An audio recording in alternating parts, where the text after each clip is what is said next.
I am an unashamed fan of Breitling. I've owned, I think, 5 over the years personally, but I've yet to own the icon of the brand, which is the Navitimer. If you're only gonna own one Breitling, you definitely need to go with the Navitimer. So as I unbox this, I'm gonna let you know that this was lent in by Saltzman's Watches. They are an authorized dealer for Breitling. They can do some pretty aggressive discounts. So if you're interested, we'll talk a little bit more about that at the end of the video, and a link will be in the description of this video. But let's get this out of the box and let me give you guys some first impressions of this beautiful B01, which is their in-house manufacturer, Navitimer in the 43mm size and the reverse panda layout. Now, personally, I'm kind of I am a bracelet guy. I'm not kind of a bracelet guy, but I've heard the best way to experience a Navitimer is not on a bracelet, even though their bracelets are beautiful, it's on a leather strap. So this one is on leather, and I've got to say, I've become a quiet fan of the leather combination here. I think it works very well with the reverse panda dial, and this thing pops in person. You see a lot of detail that maybe don't come across in Breitling's website pictures or pictures you may see on forums, Instagram, or Facebook watch groups. It's a real beauty. And I hope these natural light shots here will really help illustrate how deep the watch is. So let's look at the dial. This has, again, a reverse panda dial with concentric circle guilloche texturing here on the sub registers.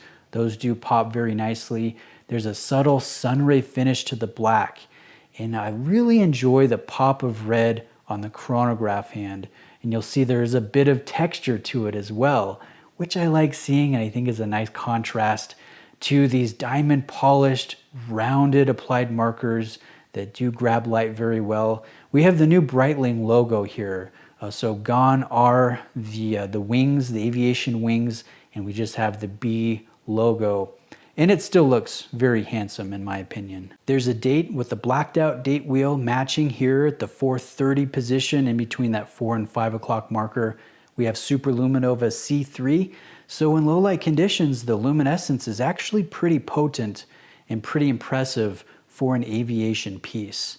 Now, one of the things that I like that I've not noticed until I spent some time with this watch is the quality of the printing. So if you look below the applied logo where it says Breitling, chronometer, and Navitimer, that is done in kind of a reflective finish. So as you guys can see here on this macro video, part of it is lighter, part of it is darker, and that is gonna change depending on the light situation that you're in. So I just love seeing the little attention to detail. It's a very nice application. And yes, it is busy, but this is the intent. This watch was designed as an aviation piece back in the early 1950s, in 1952. So the look is intentional. And as we do the full review here in the next week or so, I will give a detailed explanation of how to use this bidirectional sliding inner ring here where you can do quick calculations, multiplication and division. It's kind of a handy feature to have.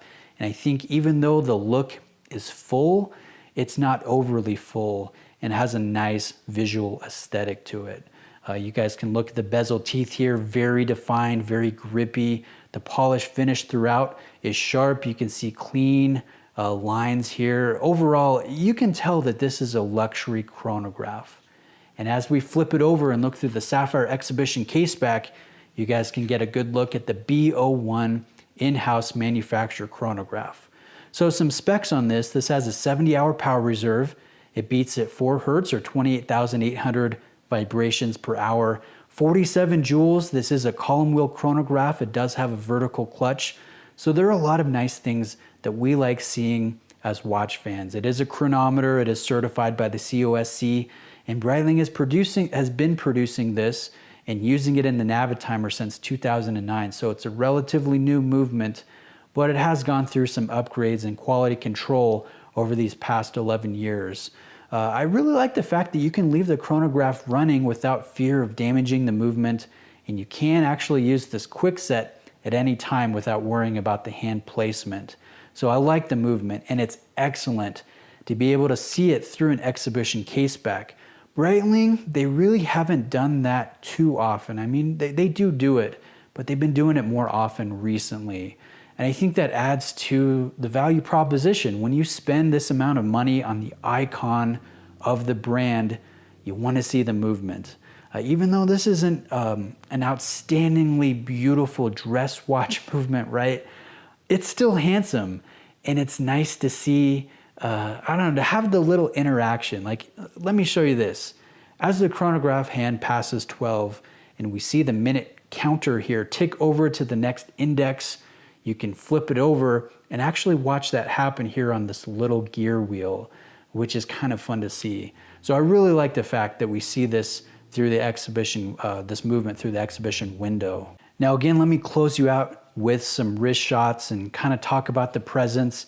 It's a fairly tall watch. You know, being an automatic chronograph, most chronographs are fairly substantial in height. This one has 30 meters of water resistance and a nice pleasant fit on wrist. So my wrists are, again, 7.25 inches in circumference. The lugs are a little bit shorter than in years past. Breitling's kind of retooled this with the user in mind in the end. So this will fit a wider range of wrists, and I really do like the 43 millimeter size.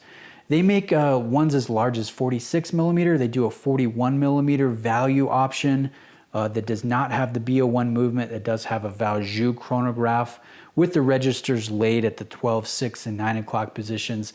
That's a good way to get into the Navitimer chronograph automatic without, you know, spending the money and getting the B01 in-house. So that's an option for some people, but I've really become a fan of this 43 millimeter size and surprisingly on the leather strap as opposed to the bracelet.